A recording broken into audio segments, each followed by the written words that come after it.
Nay, tingnan niyo po yung aso. Kawawa naman po. Bakit? Ano na naman niyang iniisip mo, anak? Pwede ko po bang kunin at iuwi sa atin yung aso, Nay? Mukhang wala naman po kasing nagmamayari sa kanya eh. Tingnan niyo naman po, sugatan at ang payat. Halatang asong gala po yan, Nay. Ay naku, Boyet. Huwag mo nang pakialaman yan. Baka mamaya kung sino pa may-ari dyan, mapapahamak pa tayo. Hindi nagpapigil ang batang si Boyet. Nilapitan niya pa rin ang aso kung saan ito nagpapahinga habang nanginginig sa isang tabi. Pagkatapos ay agad itong kinarga ng bata. Tuloy ay pinagtitinginan siya ng mga tao sa paligid. Wala kasing ibang nagtatangka na hawakan ng madungis na aso maliban na lang kay Boyet. Nasa palengke sina Boyet, ang ina niyang si Aling Filomena at ang padre di pamilya namang si Mang Isidro. Namimili sila ng mga ulam at makakain para sa kanilang hapunan. Boyet, anak, baka makagat ka niyan ha, mag-iingat ka. Hindi natin alam kung sino talaga may-ari dyan sa asong yan. Baka mamaya may rabies pa yan. Mukha namang mabait eh. Tsaka tay, dadalhin ko po sana ito sa atin ha. Gusto ko pong alagaan yung asong ito. Sige na, sige na. Ano pa nga bang magagawa ko? Basta, mag-iingat ka anak ha. Ay nako, kayong mag-ama talaga. Pag yung anak mo ay nakagat ng asong yan, humanda ka talaga sa akin, Isidro. Mahal naman. Di, ipapakagat ko rin sa'yo yung aso. Hindi, biro lang mahal. Pero, mukha namang mabait naman talaga yung aso Saka, mabuti na rin yung may alaga tayong aso para may tagabantay yung bahay natin sa tuwing aalis tayo. Baka kasi mamaya pasukin ng mga masasamang loob yung bahay natin. Ay nako, tumahimik ka nga riyan. Akala mo naman may mananakaw sa loob ng bahay natin. Kasing hirap nga lang tayo ng daga. Ikaw na nga ang magbuhat nitong pinamili ko. Ayun na nga ang sinasabi ko, mahal. Baka wala nga silang makuha, di tayo pa ang lalabas na kahiya-hiya. Natatawang tinanggap ni Mang Isidro ang iniabot sa kanya ng asawa. Tinanong pa ng lalaki si Aling Filomena kung wala na ba itong nakalimutang bilhin. Tumango naman ang ginang. Wala na rin naman talagang natira sa perang inilaan ng mag-asawa para sa pamamalengke nila nung araw na yon. Samantala, abala naman si Boyet sa pagpapaamo sa kanyang bagong aso. Walang balak ang bata na pakawalan nito. Awang-awa rin si Boyet sa asong bit-bit-bit-bit niya na mga oras na yon. Kaya kahit mabaho ito, sugatan at payat, hindi nagdalawang isip ang batang lalaki sa pagbuhat nito. Lumakad na si Boyet pabalik sa kinaroroonan ng kanyang mga magulang. Kawawa naman po talaga itong aso di ba po? Mukhang maganda pa naman ito kung hindi lang sugatan. Hayaan niyo po, aalagaan ko po ito na mabuti hanggang sa gumaling na siya at tumaba. Sigurado kung magiging magandang tingnan tong asong to. Di gawin mo ang gusto mo anak. Basta mag-iingat ka lang na hindi ka makagat niyan ha. Wala tayong pambayad sa doktor para ipang-injection sa'yo. Opo tay, mag-iingat po ako. Saka wag po kayong mag-alala. Mabait po talaga to. Ang baho naman yan, anak. Ayos lang po. Paliliguan ko kaagad to pagka-uwi natin. Aba, dapat lang. Ay naku anak. Mukhang pati ikaw kailangan ding maligo pagkarating natin sa bahay Siguradong mahahawa ka sa mabahong amoy niyan. Kung sa bagay, sanay ka na rin naman Saka parang mas madalas ka pang mag-birthday kaysa maligo Uy, si Itoy naman po talaga O sige po, maliligo na rin ako. Sasabayan ko ito. Tugon ni Boyet sa ama na napapatawa sabay tingin sa kanyang aso. O siya, malapit nang dumilim. Wala na tayong iba pang bibilin kaya mabuti pang umuwi na tayo. Sabay-sabay na ngang lumakad ang tatlo para umuwi. Ngunit bago pa man sila makaalis ng bayan, ay nakasalubong nila si Mang Andres. Kumpare, ikaw pala yan! Halata sa mukha ni Mang Andres na natutuwa siyang makita ang kanyang kaibigan. Minsan lang kasing magtagpo ang kanilang landas kahit naninirahan sila sa iisang bayan. Ay nako, kumparing Andres, nandito ka rin pala. Maging si Mang Isidro ay masaya ring makita ang malapit niyang kaibigan. Binati ni Mang Andres sina Aling Filomena at Boyet. Saka napatingin din ng lalaki sa asong karga ng bata bago muling ibinalik ang atensyon sa kaibigan. Anong ginagawa mo rito, kumpare? Inutusan ka ba ng misis mong mamalengke? Ay oo, kumpare. Gusto niyang kumain ng tilapia kaya ibinili ko siya ng 1 kilo. Kayo ba? May okasyon ba sa inyo? Mukhang marami kayong pinabili ngayon ha? Walang okasyon pare. Dinamihan lang namin. Pang 1 buong linggo na kasi ito. Ah, ganun ba?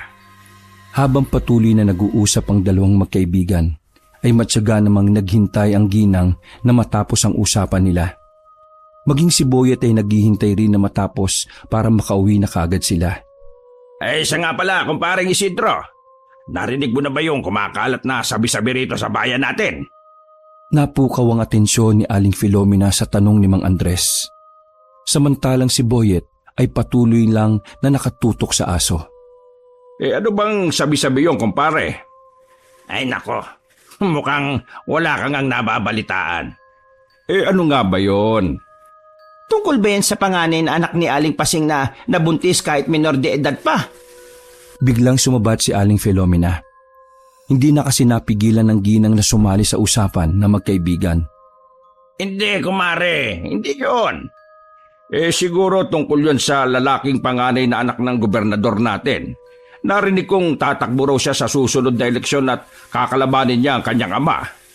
Ay nako, kumpare. Hindi rin yun. Ano nga ba kasi yan? Sabihin mo na.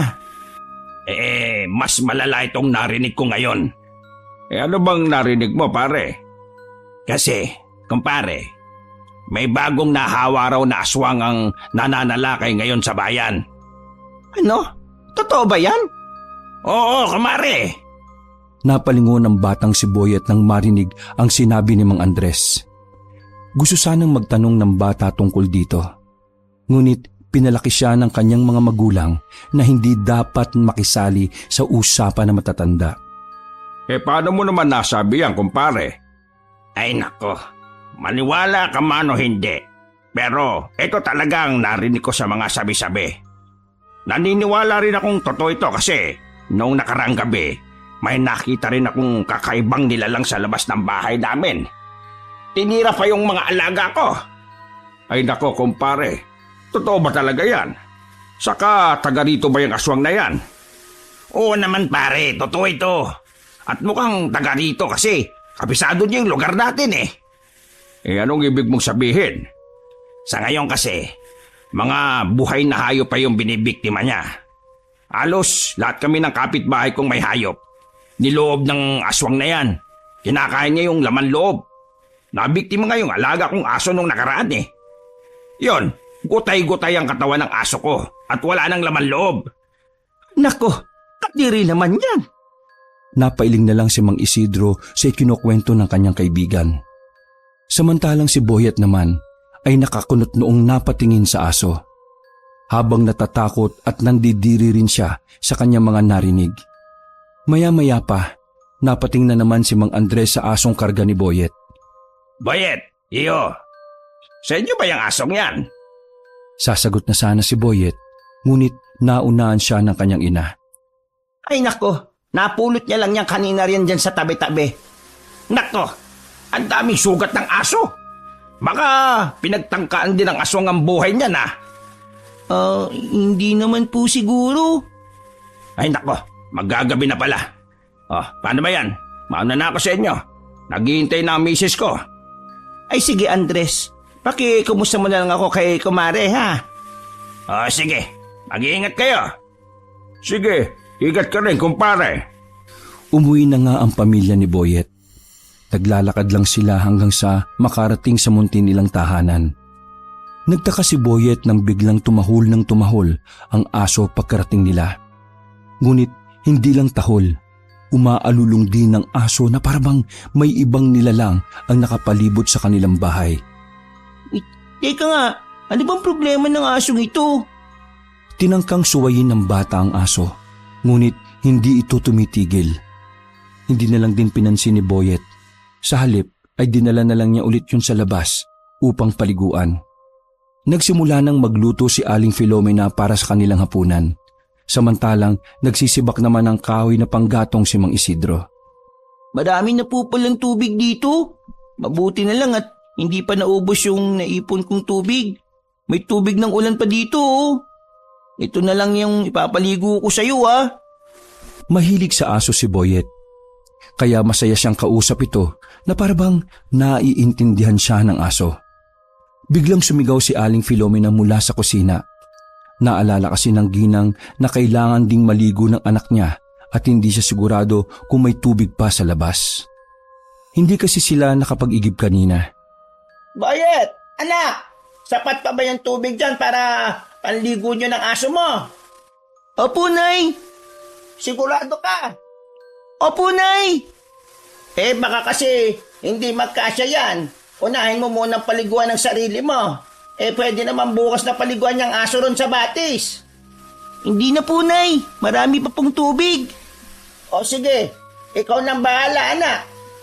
Samantalang sumingit naman si Mang Isidro. Mahal, tapos na ako magsibak ng kahoy.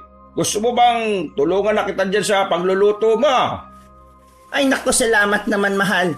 Ikaw na maganda ng mga sangkap rito, ha? Nagtutulungan na nga ang mag-asawa sa pagluluto. Samantalang naliligo naman si Boyet habang pinaliliguan din ang kanyang aso. Ano kayang magandang ipangalan sa'yo? Saglit na nag-isip si Boyet para bigyan ng pangalan ng aso niyang lalaki. Hindi nagtagal, may naisip na kagad ang bata. Alam ko na. Saddam. Oo, tama. Saddam ang ipapangalan ko sa'yo. O ano, nagustuhan mo ba yun, Saddam? Tila nagningning naman ang mga mata ng aso. Animoy sumasagot ito sa tanong ni Boyet kung nagustuhan ba ang pangalan na ibinigay ng bata. Nakalabas pa ang dila nito habang patuloy sa paggalaw ng kanyang buntot. Maya-maya pa, dumaan sa bakuran ang kapitbahay nilang babae na lubang masungit kay Boyet at sa pamilya ng bata. Siya si Aling Teodora. Magandang gabi po sa inyo, Aling Teodora. Binati pa rin ni Boyet ang masungit na kapitbahay kahit masama ang pakikitungo nito sa kanyang pamilya. Halos kasing edad lang din kasi ni Aling Filomena si Aling Teodora. Pero mas matanda lang ito ng bahagya. Kaya dapat pa rin siyang igalang ng bata. Sa halip na tumugo ng masungit na babae sa pagbati ni Boyet, tinapunan niya lang ang bata ng isang matalim na titig. Sakalang nagsalita si Aling Teodora nang makita ang sugatan na asong pinaliliguan ni Boyet. Kaninong aso naman yan? Ito po, sa amin po, sa akin. At kailan pa kayo nagkaroon ng alagang aso? Ngayon lang din po. Napatawa pa noon ang bata sabay tingin sa kanyang alagang aso. Ano ngayon lang? Kanina ko lang po kasi ito nakita sa palengke. Naawa po ko sa aso. Mukha namang walang nagmamayari kaya inuwi ko na po dito sa amin. At paano ka naman nakakasigurong walang nagmamayari sa asong yan? Saka, paano kung makakagat yan? Sasagutin niyo ba? Kaya niyo bang sagutin? Hindi nakasagot si Boyet sa tanong ng ginang. Hindi sa inyo yan. Masamang kumuha ng mga bagay na hindi mo pagmamayari. Mabuti pa, ibalik mo ang aso kung saan mo kinuha. Takawalan mo na yan. Nagulat si Boyet sa biglang pagsinghal sa kanya ni Aling Teodora. Tuloy ay hindi nakapagsalita ang bata. Lalo na nang tinapunan siya ng ginang ng isang matalim na titig. Hindi na sumagot pa si Boyet hanggang sa umalis na si Aling Teodora at bumalik sa bahay nito. Nasa katabing bakod lang rin kasi ang bahay ng naturang ginang. Pagkatapos paliguan ni Boyet ang aso, ay tinapos niya na rin ang pagligo sa sarili. Agad nang pumasok ang bata sa loob. Nay, may mga herbal na gamot po ba kayo riyan? Ay oo anak, bakit? Gagamutin ko lang po yung mga sugat ni Saddam. Saddam? Sinong Saddam? Biglang napasabat si Mang Isidro. Naunahan niya pa ang asawa na magtanong. Itong aso ko po. Siya daw mga ipinangalan ko sa kanya. Yung aso lang pala. Akala ko kung sinong Saddam eh. Sige anak, ayon. Naroon sa silid natin. Nasa garapon. Mamili ka lang doon. Sige po, Nay. Pagkatapos magbihis ni Boyet, ginabot na nga niya ang aso. Unti-unti namang kumalma si Saddam pagkatapos madapuan ng iba't ibang erbal na gamot ang kanyang mga sugat. Mahal, Boyet, pumarito na kayo sa kusina at nang makapaghapunan na tayo. Sige mahal, andyan na. Opo, Nay, susunod na po. Pagkatapos maghapunan ng pamilya ni Boyet, agad na silang natulog. Tinabi ng bata sa kanyang higaan ang aso dahil sariwa pa ang mga sugat nito. Tabi tayong matutulog ngayon sa dama. Huwag kang magulo para gumaling ng mabilis yung sugat mo. Saka, huwag mo ring ihian o dumihan yung higaan ko ha. Doon mo sa labas, ilabas yan. Naintindihan mo ba? Para namang tumango ang aso, kaya masayang humiga si Boyet at kung kausapin ng bata si Saddam ay para lang din siyang nakikipag-usap sa tao. Kinaumagahan, maagang ginising ni Aling Filomena ang kanyang asawa at si Boyet dahil pupunta sila sa kanilang sakahan ng mga gulay. Mag-aani sila ngayon ng iba't ibang uri ng gulay na ilalako nila sa buong bayan. Boyet, anak, totale wala naman kayong pasok ngayon. Kunin mo yung 2 sako ron sa kusina. Dalin mo rin ang 3 nating basket. Opo, Nay. Bigla namang sinunod ng bata ang inutos ng kanyang ina. Pagkatapos ay lumakad na sila papunta sa kanilang sakahan. Ilang metro lang ang layo nito mula sa kanilang bahay. Kaya kayang-kaya lang din na lakarin ito. Pagkarating doon, masaya ang buong pamilya dahil maraming bunga ang kanilang mga itinanim na gulay. Ang lulusog po ng mga sitaw natin, Nay. Oo nga, anak. Pati ang mga ampalaya, okra at talong natin. Oo nga po. Mahal, ang laki ng mga kalabasa natin doon sa kabila. Mukhang marami tayong maaani ngayon. Saka yung upo, pwede na rin hilahin. Talaga, mahal? Nako, mabuti naman kung ganon. Ayos po yan, Nay, Tay. Kaganaan ako nito. Ano, Saddam, handa ka na ba? Mag-aani na tayo. Napatahol naman ang aso. Waring tumutugon ito sa kanyang mga tinuran dito. Tuwang-tuwa ang buong pamilya sa pag-aani ng tinanim nilang gulay. Habang namimitas si Boyet ng mga bunga ng ampalaya, may nakilala siyang tao mula sa malayo na nakakubli sa mga damuhan. Hindi lang makita ng bata ang mukha nito. Parang may tao yata. Sino kaya yun? Kumunot ang noo ni Boyet. Bigla ring tumahol ang aso, kaya agad na nawala ang taong nagtatago. Nagtataka man ang bata, hindi niya na lang ito pinansin at nagpatuloy na sa ginagawa. Pagkatapos nilang anihin ng mga gulay, inayos na nila ang lagayan nito. Pasan-pasan nila Aling Filomena at Mang Isidro ang tig-iisang sako ng gulay. Kahit bata ang ina ni Boyet, kayang-kaya naman itong magbuhat ng mabibigat. Samantala, bitbit naman ng batang lalaki ang 2 basket ng mga gulay. Dumiretso sila sa kanilang tahanan at saka pinagtulungang bungkusin ang mga gulay. Inihahanda nila ito para ilako at ibenta.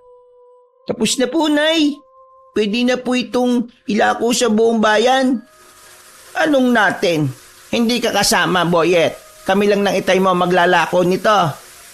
Po, bakit naman po, Inay? Gusto ko po kayong tulungan eh. Ay nako, anak, malapit na tayong mananghalian. Maiwan ka muna rito sa bahay at magluto ka na lang ng pananghalian natin. Pwede ba yun, anak? Ganun po ba? Oo naman po. Dito na lang ako. Bumalik kayo kagad para sabay-sabay na tayong mananghalian. Oo naman, anak. Anak, ihawin mo itong ampalaya at talong saka lagyan mo ng toyo at maraming sili, ha? Opo, Tay. Masarap yan. Ay, sige na anak. Alis na kami ng inay mo. Opo, mag-iingat po kayo. Hindi na malaya ng buong pamilya na dumumi ang asong si Saddam sa bakuran ng masungit nilang kapitbahay na si Aling Teodora. Nang makita ng aso ang paglabas ng ginang mula sa loob ng bahay nito, tila kinidlatan na tumatakbo si Saddam papasok sa bahay nila Boyet. Sa kasamaang palad, hindi ito nakatakas sa paningin ni Aling Teodora. Galit na galit ang ginang sa ginawa ng aso, kaya inihanda niya ang sarili na sugurin ito sa bahay ng batang lalaki. Ngunit bago niya yung ginawa, pumasok muna siya sa loob ng sariling bahay at walang nakakaalam kung anong ginagawa niya roon. Nakalis na ang mag-asawa at sinimulan na ang paglalako ni Boyet. Si Boyet naman tumango na rin sa kusina at sinimula ng pagluluto. Hindi nagtagal, narinig ni Boyet ang malakas na pagsisigaw ni Aling Teodora dun sa labas. Kaya iniwan muna ng bata ang niluluto at saka hinarap ang ginang. Bakit po, Aling Teodora? Anong bakit? Hindi mo ba alam kung anong ginawa ng gusgusin mong aso? Nasaan na ba yung aso na yan at nang maturuan ko nga ng leksyon? Kumunot ang noo ni Boyet. Nasa loob lang din ng bahay ang aso. Tila ba batid nitong may gustong manakit sa kanya. Bakit po? Ano pong ginawa ng aso ko? Yang mabait mong aso, dumami lang naman sa bakuran ko. Sa dinami-rami ng pwede niyang dumihan, doon pa talaga sa bakuran ko. Ang baho-baho ng hanging nalalanghap ko. Walang hiya talaga yung asong yan.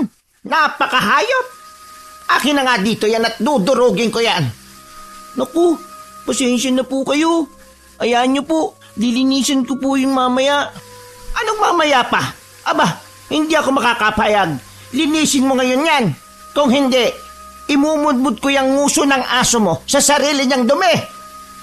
Maya-maya pa, biglang lumabas ang aso at bahagya nitong kinagat ang pang-ibabang damit ni Boyet. Nagtaka ang bata sa ikinikilos ng aso.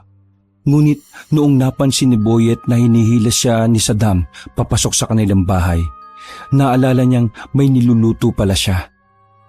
Labis na kinabahan si Boyet nang makaamoy ng sunog. Naku, lagot! Nasusunog na yata yung niluluto ko. Walang pagdadalawang isip na tinalikuran ng bata ang kanyang kausap. Ay, Boyet! Hindi ba tayo tapos mag-usap? Kaya bumalik ka rito! Bastos! Walang boto! Huwag mo akong talikuran, bata ka! Bumalik ka rito! Hindi na pinansin ni Boyet si Aling Teodora, lalo na nung makita ng bata. Halos lumawa ang mga mata ng bata nang makitang hindi lang ang niluluto niya ang nasusunog, kundi maging ang ilang bahagi ng kusina. Agad na nataranta si Boyet. Naku, hindi! Anong gagawin ko? Tumahol na rin ang tumahol si Saddam dahil sa nakakaalarmang pangyayari. Sunog! Tulong! Nasusunog ang kusina! Tulong! Nagkukumahog na lumabas ang bata para humingi pa ng saklolo sa mga kapitbahay. Tulong mga kapitbahay! Tulungan niyo kami! Nasusunog na yung kusina namin! Baka masunog pati yung buong bahay!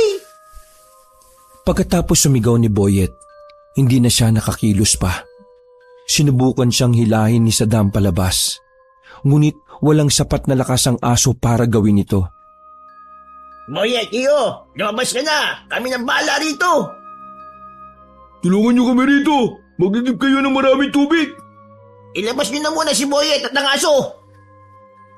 Hindi na namalayan ni Boyet kung sino-sino sa kanilang kapitbahay ang pumasok sa kusina upang saklolohan siya.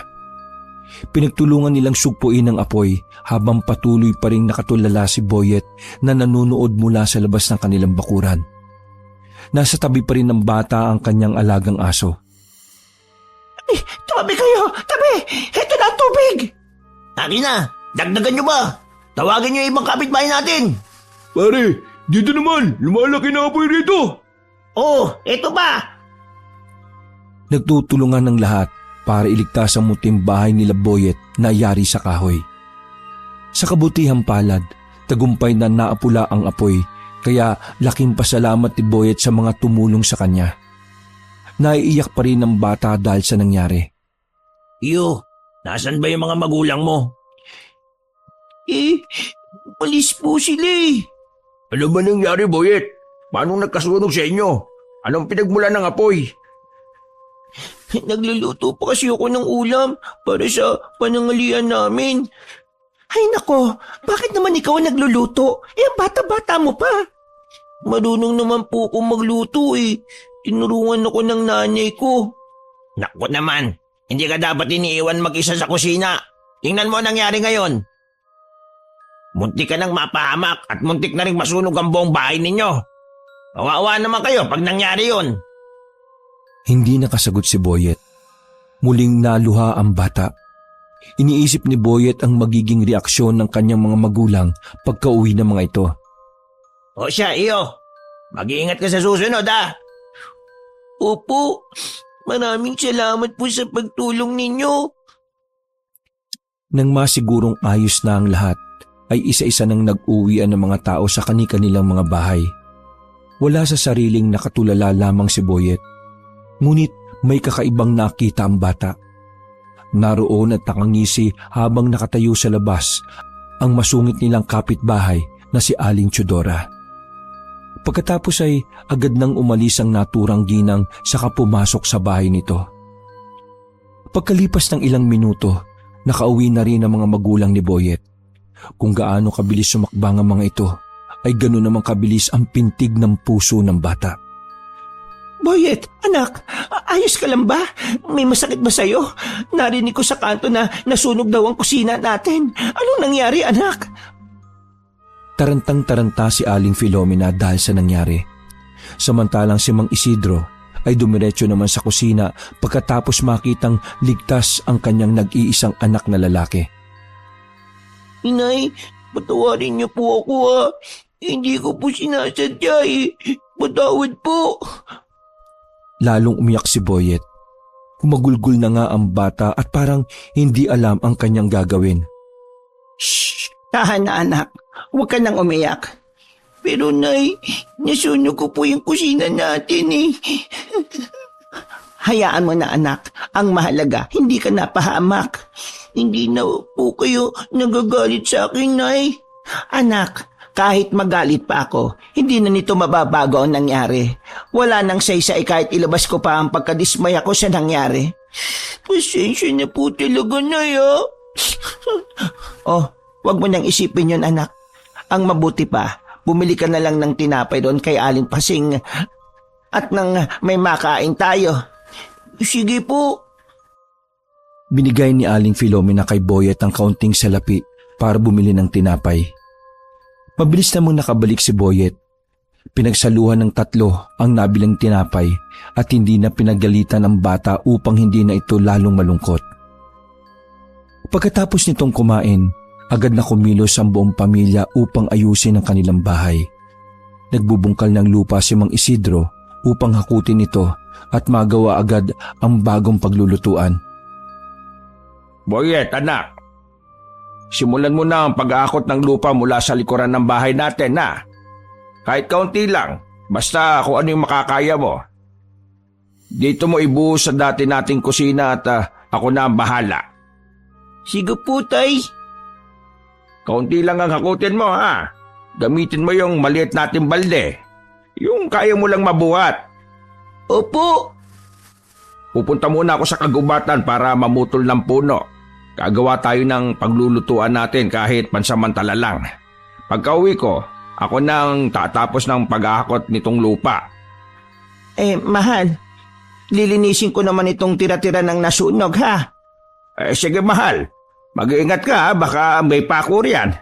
Oo naman, mahal. O sige, aalis na ako. Sige po, itoy. Paalam po.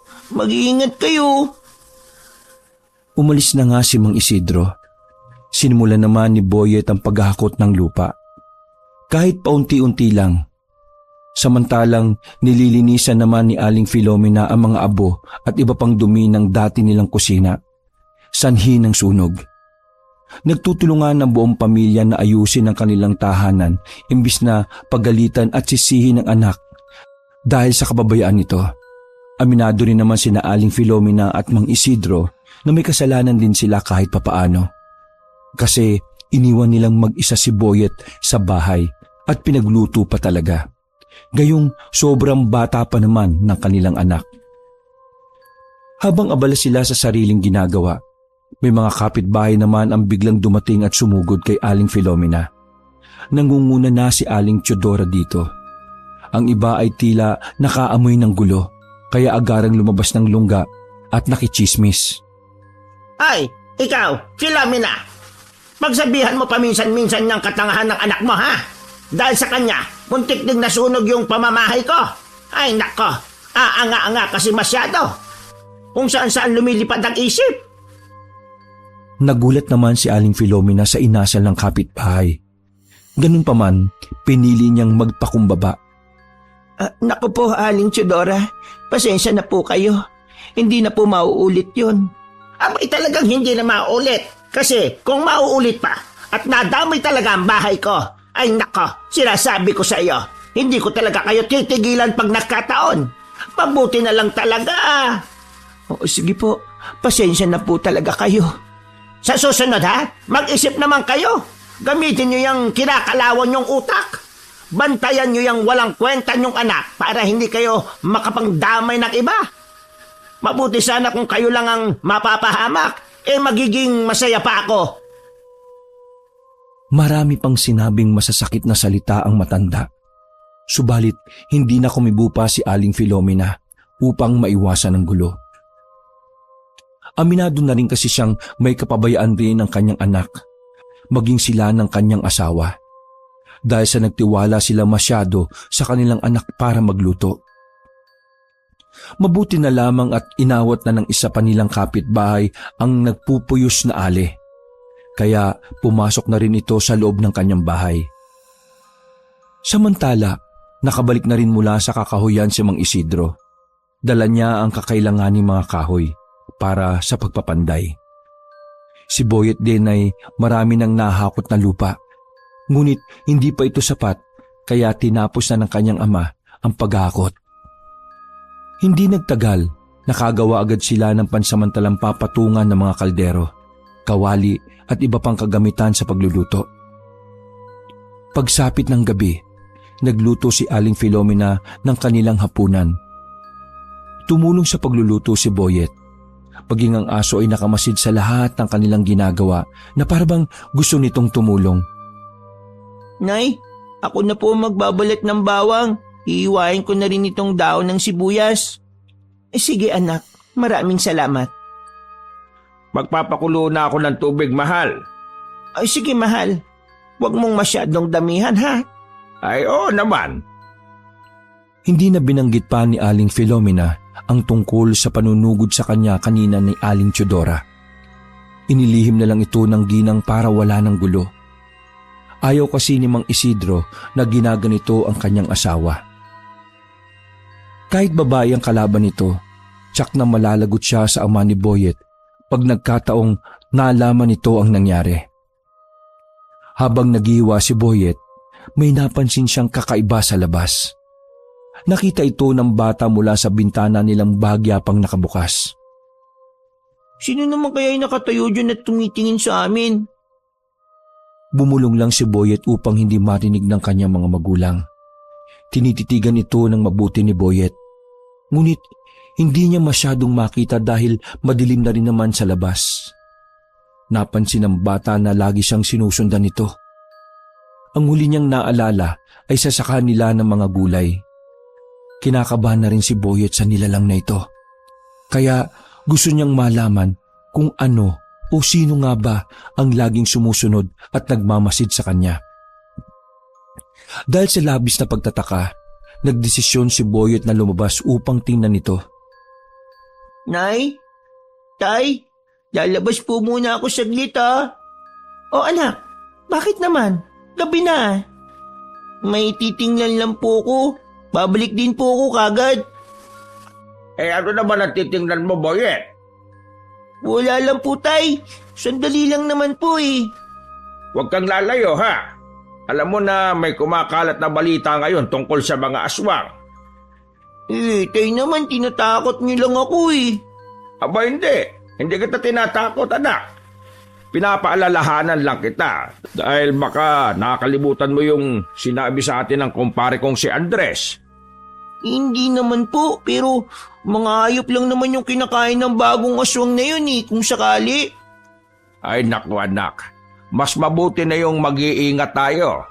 Malay natin, nambibiktima rin ng tao ngayon yung aswang na yon. Bakit po?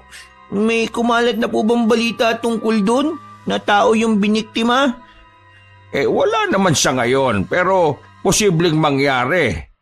Baka mamaya ikaw pa yung una.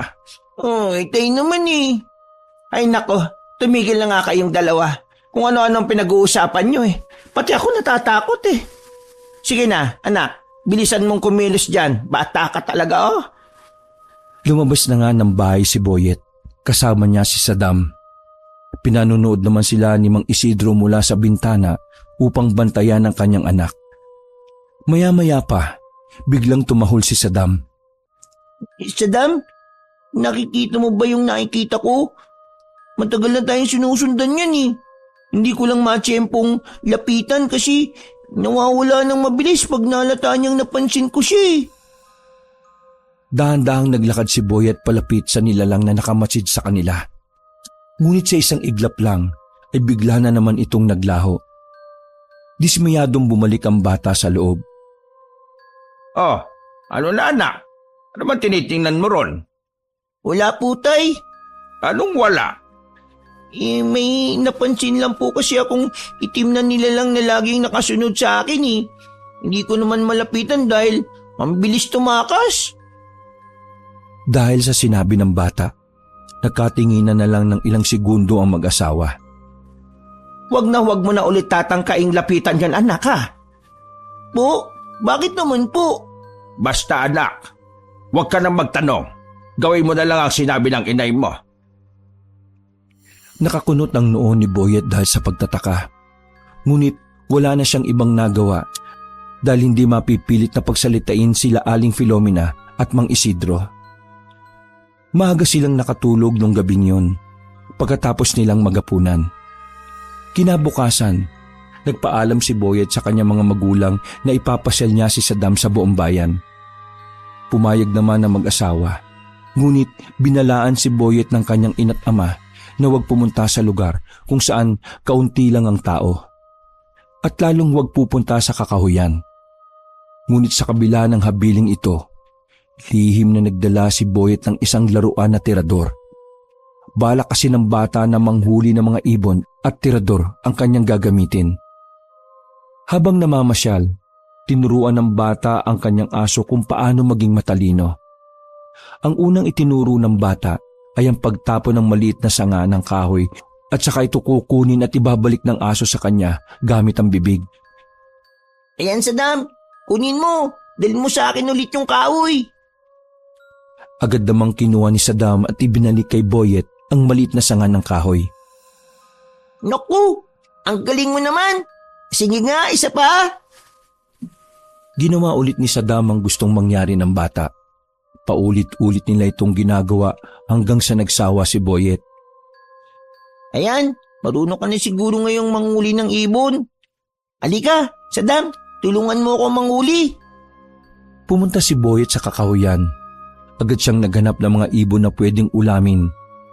Maraming ibon sa kagubatan nila, kaya hindi nahirapan ng batang makakita nito. Ayun, may isa. Dumukot si Boyet sa kanyang bulsa kung saan naroon ang baon niyang maliit na bato para gawing bala ng kanyang laruang tirador. Tuwang-tuwa ang batang tagumpay niyang tamaan ng ibon sa ulo at agad itong nahulog dahil sa hilo. Mabilis namang tumakbo ang asong si Saddam upang abangan ang pagbagsak ng ibon sa lupa. Ayan, Saddam! Bilis, ulihin mo! Bilis, Saddam! Bilisan mo! Nagtangkang lumipad pa itaas ang ibon, ngunit bahagya pa rin itong nahihilo lalo na't naghahabulan na sila ng aso ng bata. Hindi nagtagal, nadakip ng bibig ni Saddam ang ibon. Mabilis itong itinakbo ng aso at ibinigay sa kanyang amo. Labis na natuwa si Boyet sa nasaksihan. Naku, Saddam! Ang galing mo! Hindi ako makapaniwalang mahuli mo agad yung unang ibon natin. Sumasayaw naman ang buntot ng aso. Tanda na nasisiyahan din ito sa ginagawa. Ipinagpatuloy ni Boyet ang ginagawa hanggang sa nakakita at nakahuli ulit siya ng pangalawang ibon, pangatlo at pang-apat. 4 na ibon ang kanilang nahuli at ang lahat ng ito ay wala ng buhay. Tamang-tama, 4 na yung nauli natin. May masarap na tayong ulam mamaya sa dam. Itutuloy pa sana ni Boyet ang panguhuli ng mga ibon, ngunit may isang malakas na kaluskos mula sa paligid ang nagpatigil sa bata. Maging ang asong si Saddam ay agad ring naalerto. Naku, baka may sa paligid. Nagpatuloy sa paglalakad si Boyet, ngunit palakas din ng palakas ang kaluskos at parang sinusundan sila nito. Nagsimula ng kabahan ng bata at hindi na siya mapalagay.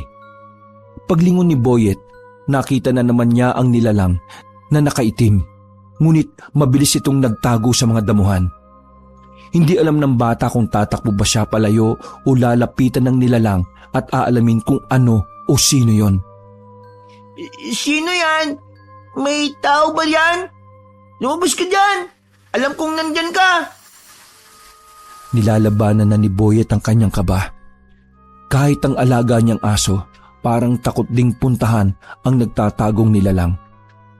Hindi malaman ni Boyet kung bakit siya humahakbang palapit sa panganib.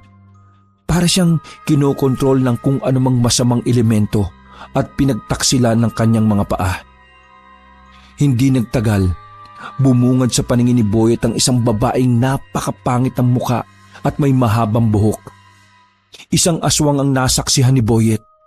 Kahit bagyang nag-iba ang itsura nito, ay nakilala pa rin siya ng bata. Dahil doon ay labis siyang nagitla. Ang nilalang na nakita niya ay walang iba, kundi ang masungit nilang kapitbahay na si Aling Teodora. Sumigaw ng malakas si Boyet, saka tumakbo ng mabilis palayo rito. Sumunod naman ang aso sa kanya. Hindi na nga namalayan ni Boyet na wala ng anumang bitbit ang kanyang mga kamay dahil sa gulat at takot. Nabitiwan ng bata ang daladala niyang mga ibon at ang tirador. Tulong! Tulungan niyo kami! Mga kapitbahay, may aswang, tulong! Bagamat sumisigaw si Boyet upang humingi ng saklolo, walang sino man ang nakarinig sa bata dahil nasa malayong bahagi na sila ng kagubatan. Layuan niyo ako, Aling Teodora! Huwag kayo lumapit sa akin! Pakiusap po! Huwag niyo kaming saktan ng aso ko! Parang awa niyo na po! Kahit tumatakbo si Boyet ay patuloy pa rin siya sa pagsigaw. Kaya lang pabilis naman ang pabilis ang kilos ng ginang na isa palang aswang. Nawala na sa sarili si Aling Teodora. Wala siya sa tamang pag-iisip sa mga oras na yon.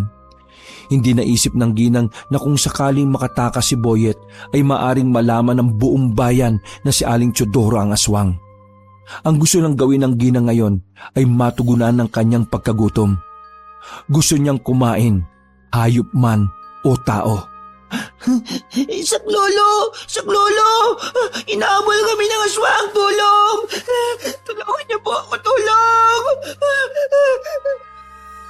Patuloy pa rin sa pagsigaw si Boyet. Sobrang laking taranta ng bata habang patuloy pa rin sa kanyang pagkaripas. Makalipas pa ang ilang oras at sa wakas, sa kabutihang palad, nagawang makalabas ni Boyet sa kagubatang yon. Hindi inaasahang ligtas pa sila ng kanyang alagang aso. Agad na umuwi si Boyet pagkatapos ng mga kaganapan. Ganun pa man, hindi na muna niya sinabi sa kanyang mga magulang ang tungkol sa nangyari sa loob ng kagubatan. Sigurado kasi siyang baka hindi rin basta maniwala ang kanyang mga magulang. Wala pa rin naman siyang matibay na ebidensya. Ang isa pa ay baka pagmulan pa yon ng mas malaking gulo pag nagkataon. Naisip niya pang hahanap na muna siya ng magandang pagkakataon para patunayan ang kanyang mga natuklasan. Ang mahalaga sa ngayon ay ligtas sila ng kanyang alaga. Bago pa man siya pumasok ng kanilang bahay, ay pinilit niya munang kalmahin ang kanyang sarili. Ayaw niyang ipalata na may nangyaring kakaiba sa kanya. Ano ka ba naman anak? Napasobra yata kayo ni Saddam sa paglalaro. Basang-basa ng pawis ang damit mo oh. Ang dungis-dungis mo pa. Saan ba kayo nagsusuot na dalawa? Hinihingal ka rin ng sobra, Boyet. Daig mo pa kung hingali ng aso mo. Para kayong hinahabol ng multo. Pasensya na po. Nag-abulan lang po kami sa labas. Ay nako, maligo ka na nga muna ron. Pagsapit ng gabi, ay sinigurong nakasarado ni Boyet ang mga pinto at mga bintana. Bunsod na rin ng mga kaganapan kanina, ay hirap na nakatulog si Boyet. Tulog na ang mga magulang ng bata, kaya malaya siyang magsalita ng mahina. Silang dalawa lang ni Saddam ang gising. Nasanay na ang aso na makasama si Boyet sa pagtulog, kaya hindi na ito lumalayo sa bata. Saddam, hindi ako makapaniwalang aswang si Aling Chudora. Akala ko, masungit lang siya eh. Ano kayang nangyari sa kanya, Saddam? Dati naman, nakakasama pa namin siyang magsimba. Bakit kaya bigla na lang siyang nagkaganon? Na paano kaya siya, no? Ano sa tingin mo, Saddam? Naawa lang talaga siguro siya. Pero kanino naman siya naawa? Paano siya naging aswang? Baka naawaan siya ng pagkaswang sa kabilang baryo. Ay, basta. Bahala na nga.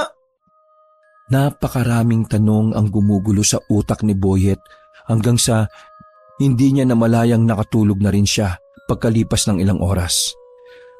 Samantala, gising na gising pa rin ang diwa ng aso na si Saddam. Nagmamasid sa paligid ang aso lalo na't may naramdamang itong kakaiba. Pagsapit ng 10 oras ng gabi, hindi inaasahang pasukin ni Aling Chudora ang pamamahay ng pamilya ni Boyet. Tulog na tulog ang buong pamilya maliban kay Saddam na ngayon ay parang tao lang na nagpapanggap na tulog.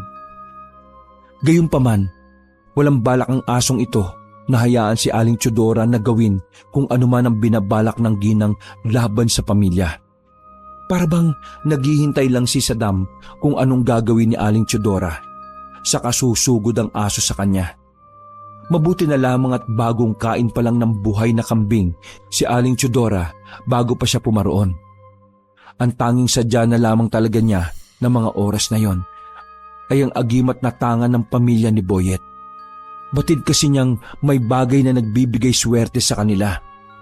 Kaya naman sagana sila sa kanilang bawat pag-aani sa bukid.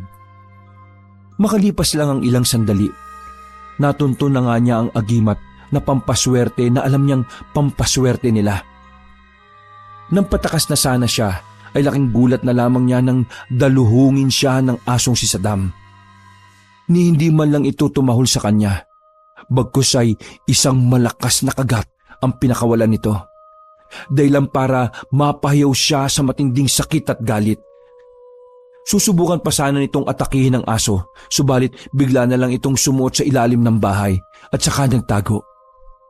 Huli na nang mapagtanto ng ginang na tangay na pala ng aso ang bagay na kanyang balak na kawin. Kinaumagahan, malakas ang loob ni Aling Chudora na sugurin ang pamamahay ng batang si Boyet upang ipapatay ang aso ng bata. Lumabas kayo riyan! Iharap niyo sa akin ang asong yan! Ilabas niyo! Nagising nga sila dahil dito. Sanhi ng ingay na ginawa ni Aling Chudora ay nagising na rin ang iba pa nilang kapitbahay at nakiusyoso agad ang mga ito. Unang lumabas ng bahay si Aling Filomena para harapin ang kapitbahay. Aling Chudora, ano bang kailangan mo tang aga-aga ginigising mo kami? Ano naman po ba ang problema ninyo? Anong problema? Yang aso ninyo! Iharap niyo sa akin! Bilisan mo! Ha? Aso? Bakit naman? Anong kinalaman mo sa aso namin? Kinagat lang naman ako ng aso mo. Sinabi ko na nga ba nangangagat yung asong yan. Talagang kakagatin po kayo niyan. Mas magulat po kayo kapag sinuntok kayo niyan. Sumabat bigla si Mang Isidro pagkalabas niya. Agad naman siyang sinuway ng asawa. Ano ba mahal? Umayos ka nga. Galit na nga yung tao nangaasar ka pa. Ano ba kasing nangyari? Bakit ang aga-aga kami binubulabog mo, Chidora? Kasi nga, tinagat ako ng alagaan niyong aso. Sisiguraduhin kong mananagot kayo kapag may nangyaring masama sa akin. Pagbabayaran niyo talaga ito. Ay naku po, pasensya na po kayo. Saang banda ba kayo nakagat? Sa binti ko. Hindi ako pwedeng gumastos dito ha. Sinasabi ko sa inyo. Ipapagumot niyo ko at ipapabarangay ko kayo. Pero yan, dapat munang kitlin ang buhay ng asong yan. Po, bakit naman po? Ano pong sinasabi niyo? Si Boyet naman ang huling lumabas habang karga-karga si Saddam. Kung kagabi lang ay takot na takot si Boyet sa aswang na ginang, ngayon naman ay tumatapang na ang bata dahil maaari niya na itong sabihin sa lahat. Samantala, wala namang kamalay-malay si Aling Chidora na alam na ni Boyet ang tunay niyang pagkatao.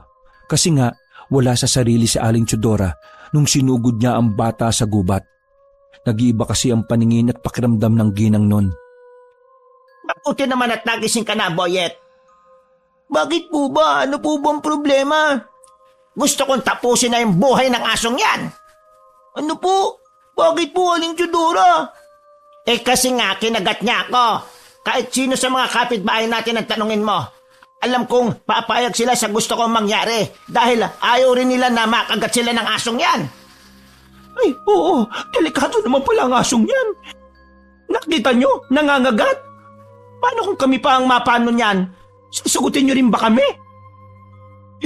Tama. Bago pa kami makagat niyan. Mas mabuting gagawa na tayo ng akbang ngayon pa lang. Kaya nga dapat talaga patay na yung asong yan. Siguradong maangat pa yan sa susunod. Di ko lang naman po. Bakit ba kayo kinagat ni Saddam? May ginawa po ba kayo sa kanya? Saka, nasa loob lang naman po siya ng bahay kagabi Oo nga naman, Chidora. Baka may ginawa ka sa aso namin kaya ka kinagat. O kaya sinaktan mo? Hindi. Wala akong ginagawa sa asong yan. Naglalakad lang ako tapos bigla akong nilapitan at kinagat. Baliw yata yung aso niyong yan. Hindi totoo yan, Aling Chidora. Hindi nangangagat ang aso ko kung hindi ginagawa ng masamang bagay. Depensa pa ng bata, sabay kunot ng kanyang noo. Pinapalabas mo bang sinungaling ako? Sinasabi mo ba na sinaktan ko yung aso mo kaya ako kinagat? Wala naman po akong sinasabing ganun. Bakit niya po ba kayo kinagat? Saan naman po nangyari yun? Kasi lagi ko naman kasama itong si Saddam Saka kailan po? Bakit ngayon nyo lang po sinasabi sa amin? Kagigising nga lang po namin Kasama ko po yung aso ko sa lahat ng oras. Kaya wala siyang kinagat na kahit na sino. Baka naman po nagsisinungaling lang kayo at may iba lang talaga kayong motibo. Makakagat po talaga kayo nito kapag pumasok kayo sa bahay namin ng 10 oras ng gabi. Tama po ba ako? Dahil sa mahabang pagsasalita ni Boyet, hindi nakasagot ang ginang. Para ba itong nauubusan ng mga salita na ilalabas sa kanyang bibig? Nagbubulungan na rin ang mga kapitbahay nila sa paligid. Kahit papaano, sumang-ayon ang iba sa punto ni Boyet. Maya-maya pa, nakapagsalita na rin si Aling Chidora. Hindi ba tayo tapos, Boyet, ha? Hindi pa ako tapos dyan sa aso mo. Babalikan ko kayo. Tinitiyak ko sa inyong kikitlin ko ang buhay ng asong yan. Agad na umalis sa kanilang harapan si Aling Chidora at hindi naman mapigilan ni Boyet ang mangamba. Lalo na't aswang ang binangga niya. Hayaan mo na yung babaeng yon, anak. Sira lang talaga yung ulo nun Huwag mo na siyang pansinin. Pero itay, hindi nyo kasi kilala kung sino si Aling Chidora Nagtaka ang ama ni Boyet sa kanyang sinabi. Maging si Aling Filomena ay kumunot din ng noo. Anong hindi ko kilala, anak? Wala po. Tara, bumalik na lang po tayo sa loob. Boyet, anak, may dapat ba kaming malaman? Sige na, sabihin mo na. Wala po. Mukhang may gusto kang sabihin sa amin, anak. Sige na, sabihin mo na. Naku, wala po talaga. Tara, pumasok na po tayo. Wala nang nagawa pa ang mga magulang ni Boyet. Hindi pa rin kasi kaya ng bata na aminin kila Aling Filomena at Mang Isidro na ang kapitbahay nilang si Aling Teodora ay ang bagong aswang ng kanilang bayan na nambibiktima ng mga hayop, na ngayon ay pati tao na rin ay pinagtatangkaan nito. Nag-iipon pa lang kasi si Boyet ng lakas ng loob upang sabihin ito sa kanyang mga magulang. Dahil sa mga puntong ibunyag na ang lahat, siguradong magiging madugo ang mga susunod na mga eksena. Inay, ano po palang ulam natin ngayon? Pinilit ni Boyet na ibahin ang usapan upang hindi na magtanong pa sa kanya ang mag-asawa. Kulay anak. O sige na, maligo ka na muna habang naghahanda ako ng agahan natin. Sige po. Samahan mo muna akong maligo sa batis, anak. Kunin mo muna yung tuwalya sa silid natin. Sa batis po. O sige po itay, saglit lang po. Sige na, bilisan mo ha. Opo, ito na po. Kasama si Saddam ay nagtungo ang tatlo sa batis.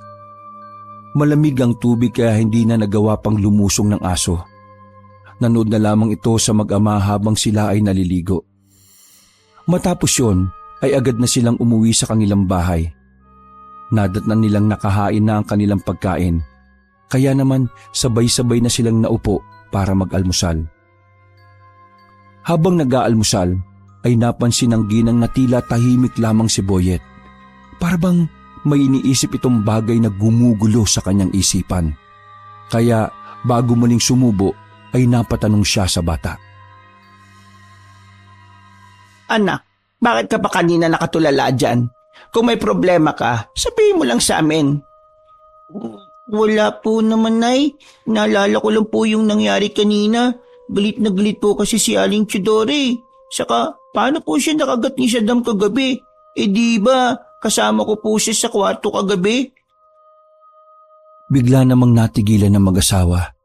Naisip nga nilang paano nga ba nangyari ang ibinibintang ng ginang. Kung totoo ngang nakagat siya ng aso, malamang na nang himasok siya sa loob ng kanilang bahay. O di kaya ay gawa-gawa niya lang ang lahat para tuluyang mawala ang aso ng bata. Hanggang sa biglang may naalala ang ginang. Tumayo muna siya sa mesa at mabilis na nagtungo sa kanilang silid. Mula sa ibabaw ng aparador ay hinanap niya ang kwintas na pakay sana ni Aling Teodora. Subalit nagtaka na lamang siya nang makitang nasa lapag na ito.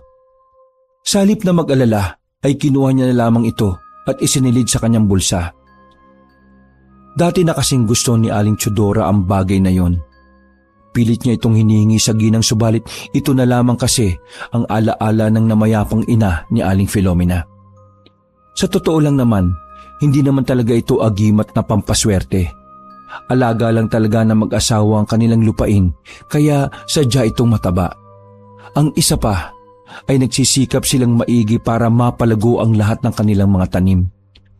Masyado lang talagang inggitero itong si Aling Teodora. Oh, ano bang ginagawa mo dyan, mahal? Wala. Kinuha ko lang yung kwintas ko sa taas ng aparador. Ay, sige na, kumain na tayo. Lumalamig na itong kape mo, oh. Matapos nilang mag-agahan, ay bumalik na muli sila sa nakagawian. Nagtungo sa sakahan ng mag-asawa upang mamitas ng mga bagay na maaari nilang ilako sa kanilang lugar. Samantalang pumasok naman sa paaralan ang batang si Boyet. Si Saddam naman ay naiwang nasa loob lamang ng kanilang bahay. Habang nasa paaralan ang batang si Boyet, ay hindi pa rin ito maiwasan na mag-agam-agam. Naiwan kasing mag-isa sa kanilang bahay ang alaga niyang asong si Saddam. Paano na lang kung puntiryahin siya ni Aling Teodora? Siguradong walang magagawa ang kanyang alaga. Pagsapit ng uwian, ay dali-dali nang umuwi ng bahay si Boyet. Inay, nandito na po ako. Sige anak, magpahinga ka muna. May saging dyan sa lamesa. Magmeryenda ka na muna dyan. Pero sa halip na tumugon, ay inilapag lamang nito ang bag sa lamesa bago nagtungo sa labas para hanapin ang kanyang alaga. Subalit makailang ikot na siya sa kanilang bakuran ay hindi niya pa rin ito natatanaw. Kaya muli siyang bumalik sa kanyang ina para magtanong. Nay, Si Saddam po nasaan? Aba ewan ko. Kanina'y nandito lang siya sa sala nakaupo. Kinakausap pa nga ng ama mo eh. Baka naman sumama lang sa tindahan. Sige po. Tingnan ko na lang po sila ni Itay. Dali-daling nagtungo sa tindahan ng bata. Nakasalubong na lang niya ang ama na kasama ang kanyang aso. Kaya naman nakampante na rin siya sa wakas. Sa loob lamang ng napakaiksing panahon ay napamahal na siya agad dito. Hindi siya makapapayag na basta na lang may mangyari rito. Nang makita siya ng aso ay kaagad siya nitong sinalubong. Animoy nasasabik din ito sa kanyang pagbabalik. Nandyan ka lang pala, Saddam. Sobrang nag-alala ako sa'yo. Akala ko napano ka na eh. Niyakap pa ng bata ang aso. Sabay nagsimula na silang maglakad pa uwi ng kanilang bahay. Bago pa man sila makapasok ng kanilang bakuran, ay nakita pa nilang nakatayo sa loob ng sariling bakuran ang ginang na si Aling Teodora. Nanlilisik ang kanyang mga mata na waring galit na galit at sasakmalin sila anumang oras. Dahil doon ay napatigil ang bata sabay tinawag ang kanyang aso. Balak niyang sasabay na lamang sila sa kanyang ama na noon ay nasa kanyang likuran lamang. Ngunit bigla na lang tumahol ang asong si Saddam. Galit na galit ito kay Aling Teodora. Yung bang parang may ginawang masama sa kanya ang nasabing ali. Kaya naman umastang kukuha ng bato ang ginang pero kaagad tumakbo si Boyet para puwersahan ng papasukin sa loob ng kanilang bahay ang alaga. Hindi na rin pinansin pa ni Mang Isidro si Aling Teodora. Sa halip ay dumiretso na lamang ito sa loob ng kanilang bahay. Oh, saan ba kayo galing na mag-ama? Diyan lang po sila, Basnay. Nasa lubong ko lang po sina tatay at Saddam. Ay sige na, unahin mo muna yung mga takdang aralin mo bago ka makipaglaro dyan sa aso mo. Mahal, halika nga muna rito sandali. Bumulong si Mang Isidro sa kanyang asawa. Napansin naman agad ito ni Boyet kaya naman naupo siya sa sahig at nagkunwaring abala sa pagbubuklat ng kanyang mga kwaderno. Pero pasimple lamang siyang nakikinig sa kung anumang sasabihin ng kanyang ama. Bakit? Ano ba yon, mahal? Di ba, galing ako sa tindahan. Oo naman. Bakit ba? Saka, bakit ka bubulong-bulong ka pa dyan? Bakit ba hindi mo na lang ako diretsuhin? Ano kasi mahal? Usap-usapan kasi ngayon sa mga kapitbahay. Nako Isidro, ano ba kasi yan? Bilisan mo na't abala ko dito sa mga tinutupi kong damit. Oo, sandali lang. Relax ka lang. Makinig ka kasi muna. Usap-usapan kasi ngayon ng mga kapitbahay na taga dito daw sa baryo natin yung aswang. Ha? Teka nga. Sino ba nagsabi? Saka, paano nila nalaman? Seryosong tanong ng ginang. Bago pa man magtuloy sa pagsasalita si Mang Isidro, ay napalingalinga muna siya sa paligid at labas ng kanilang bahay. Nang masigurong sila lang talaga ang naroon, ay muli na siyang lumapit sa asawa. Samantalang nakatahimik lang noon si Boyet sapagkat alam niya na kung tungkol saan ang kanilang pinag-uusapan. Alam niya mismo kung sino ang tinutukoy nila. Alam mo ba kung sino yung tinutukoy nilang aswang? O sino nga naman daw? Si Teodora. Ano? Si Teodora? Papaanong? Natigilan na lamang ang dalawa nang biglang tumahol ang asong si Saddam. Pagtingin nila kung sino ang tinatahulan nito sa pinto, ay sabay-sabay silang nagitla. Mula sa pinto ng kanilang bahay ay nakita nila si Aling Teodora. Anong pinag-uusapan niyo dyan? Wala po Aling Teodora. Pautal-utal na tugon ng ginang dahil sa matinding pagkabigla. Nanlaki naman ang mga mata ng batang si Boyet nang makita si Aling Teodora. Kaya pilit nitong niyakap ang kanyang aso para piliting patahimikin. Subalit patuloy lamang ito sa kanyang pagtahol. Napakunot noon naman si Mang Isidro habang tinitingnan ng masama ang nasabing ali. May kailangan po ba kayo? Wala naman. Gusto ko lang malaman kung ano ang pinag-uusapan niyo. Bakit? Masama ba? Umalis ka dito, tanda. Hindi ako natatakot sa'yo, ha? Kahit matanda ka, papatulang kita. Ano, hindi ka ba talaga aalis dito? Hindi naman nagsalita si Aling Teodora. Sa halip ay tiningnan lamang nito ng masama si Mang Isidro. Waring nangungusap lamang ang mga mata nito na nangbubuyo sa lalaki. Isinarap pa nito ng bahagya ang kanyang mga mata saka itinaas ang kanyang noo. Talagang napakatindi ng tensyon sa mga tagpong yon. Hindi na tuloy alam ni Boyet kung ano na nga ba ang kanyang gagawin. Natigil na lang ang lahat nang may marinig silang boses sa labas ng kanilang bakuran. Pare! Pare! Nandiyan ka ba sa loob niya, pare? Oo, pare. Tuloy ka.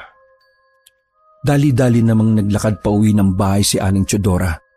Dahilan para kumalma ang batang si Boyet, maging ang aso nito.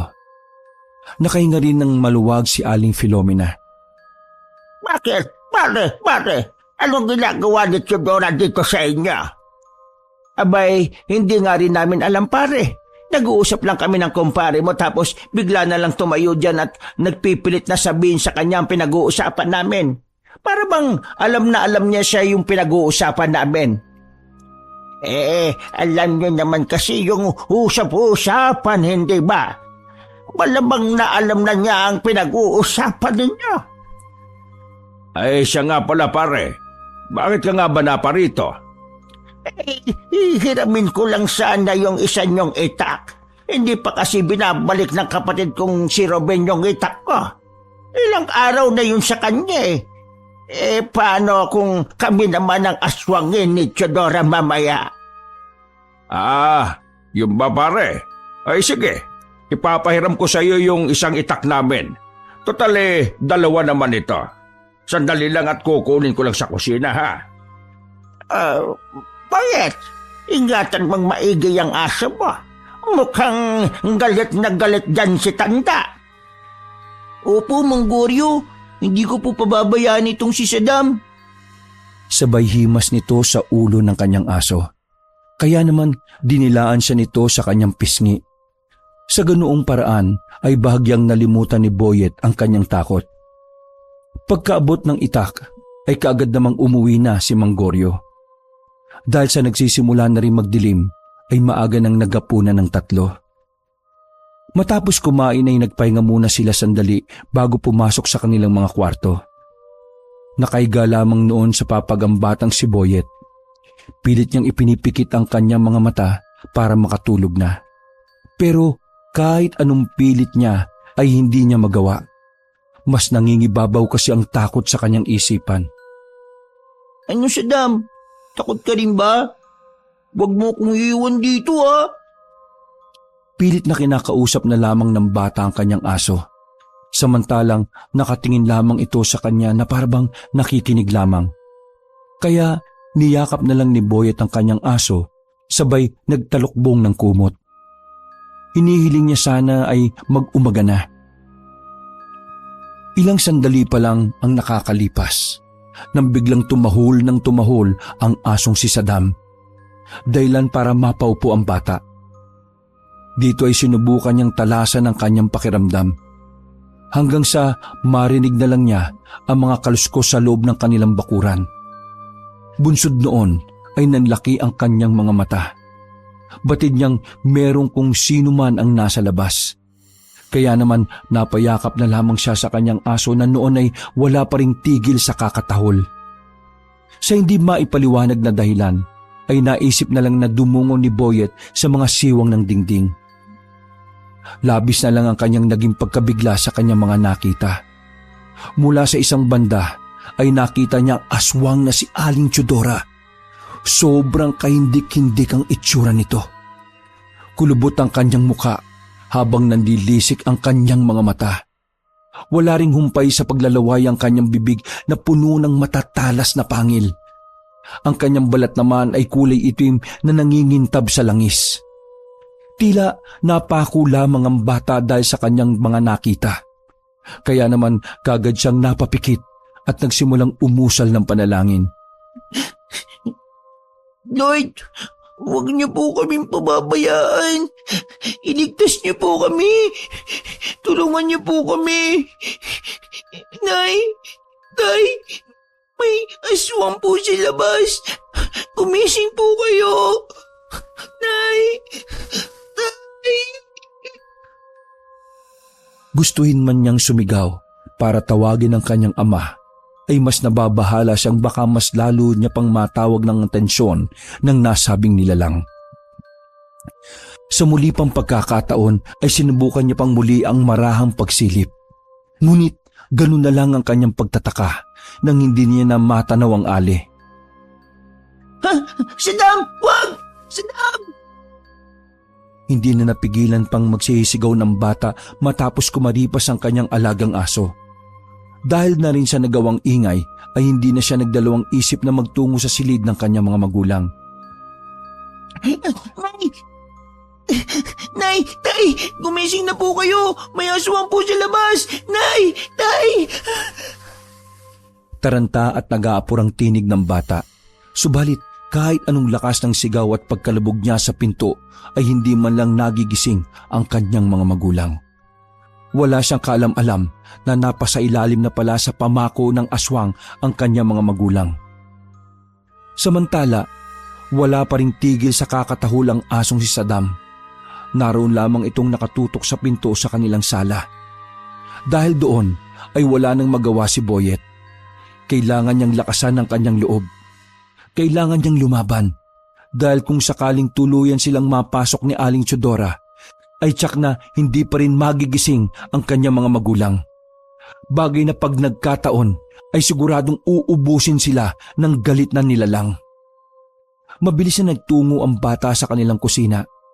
Doon ay nakita niya ang kutsilyong nakapatong sa kanilang lababo. Bagay na dali-dali naman niyang kinuha at hinawakan ng maigpit. Nakasandal lamang siya doon habang pilit na pinakikiramdaman ang mga susunod na kaganapan. Saddam! Saddam! Halika dito, Saddam! Takot pero pilit niya pa rin tinatawag ang kanyang aso. Bigla na lang tumigil ang kanyang mundo nang tuluyang nawasak ang pinto ng kanilang bahay. Tumambad sa kanyang harapan ang nagngangalit na matandang aswang. Napaangil pa ito ng malakas habang nakatitig ng masama sa aso. Aswang! Aswang! Nay! Tay! May aswang! Mga kapitbahay, tulong! May aswang, tulong! Sunod-sunod na sigaw ng takot na batang si Boyet. Sa kabila ng mga ingay ay mahimbing pa rin na natutulog ang kanyang mga magulang sa loob ng kanilang kwarto. Salip na matakot si Saddam, ay lalo pa itong tumahol kay Aling Chodora. Ni hindi man lang makitaan ng takot ni Boyet ang kanyang alaga. Kaya naman mas lalo pang nanggalaiti sa matinding galit ang ali. Batid naman ni Boyet na anumang oras ay baka sunggaban na ng aswang ang kanyang alaga. Akma na sanang lulundagan ng ginang ang aso. Sobrang takot na takot man ay pilit nilakasan ni Boyet ang kanyang loob. Pansamantala niya munang iwinaksi ang kanyang takot sabay di naluhong ang aswang na nasa kanyang harapan. Walang niya akong aswang ka! Papatayin kita! Pero bago pa man tuluyang makalapit si Boyet, ay ilang sunod-sunod na putok ng baril ang umalingaw-ngaw sa buong paligid. Kasunod noon ay ang pagbagsak na walang buhay na aswang sa kanyang harapan. Tahulang tahol noon ang asong si Saddam. Wari bang gusto niya pang lapain ang nakahandusay na aswang? Pagtingin ni Boyet sa labas, ay nakita niya ang ilan pa nilang mga kabaryo. Ang ilan sa kanila ay may mga bitbit ng kanya-kanyang armas. Sapagkat nang marinig pala nila ang pagtahol ng aso at ang paghingi ng tulong ni Boyet, ay kaagad silang naalarma. Napatakbo si Boyet sa kanyang alagang si Saddam, sabay yakap niya rito. Napahagulgol na lamang siya ng iyak dahil sa napakatinding eksena. Buong akala niya ay katapusan na nilang lahat ng mga oras na yon. Buti na lang talaga at naroon si Saddam para pigilan ng paglapit ng aswang at agad rin na rumisponde ang kanilang mga kapitbahay. Ilang sandali pa ay natataranta namang lumabas ng silid ang kanyang mga magulang. Dali-dali nilang tinungo ang kanilang anak para usisain. Wala namang magawa si Aling Filomena kung hindi ang maiyak at makipagyakapan na lamang sa kanyang anak at sa asong si Saddam. Samantalang si Mang Isidro naman ay hindi magkandaugaga sa kakapasalamat sa mga taong naroon sa kanilang bahay. Kung hindi siguro dahil sa katapangan at pagiging alerto ng asong yon, ay baka nilantakan na sila ni Aling Teodora. Mabuti na lamang at hindi rin napasa ilalim ng pamako ng aswang ang batang si Boyet. Dahil na rin sa proteksyon at taga-iwas na kaloob ng asong si Saddam dun sa bata. Ang asong si Saddam ay hindi ordinaryong aso lamang. Hindi basta aso lamang na naghahanap ng tagapangalaga o tagabantay. Dahil si Saddam ay isang espiritong gabay na nasa anyong aso lamang. Siya mismo ang naghahanap ng kanyang taong gagabayan at aalagaan. Wakas.